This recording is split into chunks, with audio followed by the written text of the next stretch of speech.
Gotcha. I think that's so important because it's so important with like the difference between therapist and a member. Because so many people say, "Well, she as a member is saying that pornography is okay in the church," and that's to me not. No one ever said that she said that pornography is okay in the church. I never said that in the video. We'll look into what she said about pornography here in a minute. Not what all you were saying. You were not just at all. identifying it as in general for general population, not specific. Okay, so do you see how it makes that distinction? Yes. Where it's like you were just talking about like the general population, that in the general population it can be okay, right? Or that it is okay sometimes with people, right?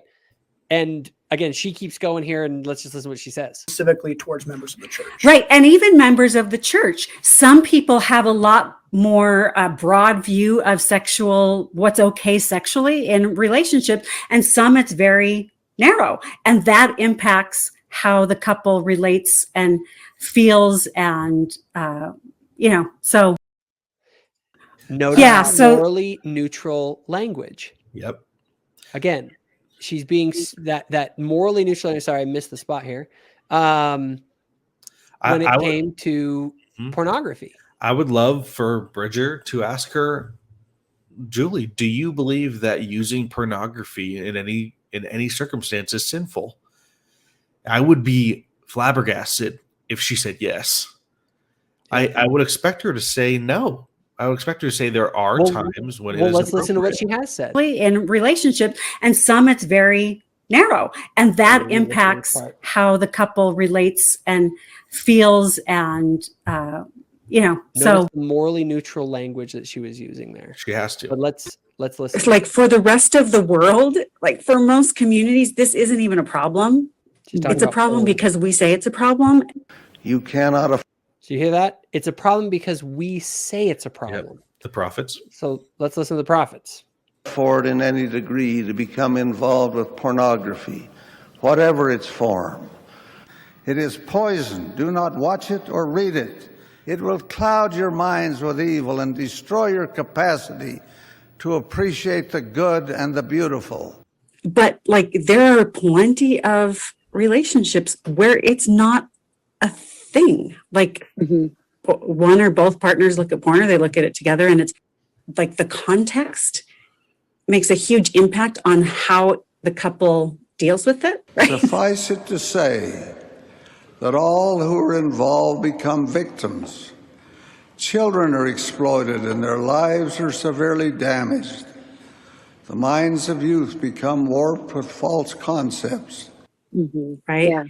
And so I think reducing the shame and kind of normalizing, like, look, this is pretty common. Like, this doesn't mean anything about you as a human being, or like, it's just it's a thing that he's dealing with.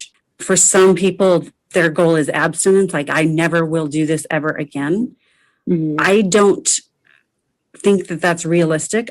You have to define. Abstinence is not realistic. Like, here, let's let her go on. Between the two of you, what is full recovery? What does that even look like? So you decide what full recovery is, even if that means you continue to watch pornography. Again, there's no foundation in the gospel of Jesus Christ whatsoever. Not only no foundation, it's the opposite. And the thing is for them to say, oh, well, I wasn't saying like for members of the church that they should go and watch porn. Yeah, we know. You didn't explicitly say that. What you said is that full recovery may not be abstinence from porn. Like it's, and then you imply that that's okay, that's an acceptable path. And then you say, it's a problem because we make it a problem. No, it's a problem because it is immoral and it violates the laws of God. And Jesus Christ was the one that says, if you look on a woman to lust on her, you committed adultery. You commit adultery. And he says, if your eyes offend you, gouge them out. Yep. If your hand offends you, cut it off. He wasn't messing around. And for her to be like, yeah, that kind of language, that's just problematic. It's like, what are you talking about? And to say and to act like my video was like, oh, he's out there saying that I think all the members should look at porn. No, that's not what you're saying. What you're saying is that it's not that big of a deal. Right. And your language clearly conveys that. And your language conveys that the problem isn't inherent in the pornography itself, but it's in the way that the pornography affects the relationship. And for some relationships, it doesn't affect it that much. Therefore, it's not that bad unless it affects the relationship in a particular way.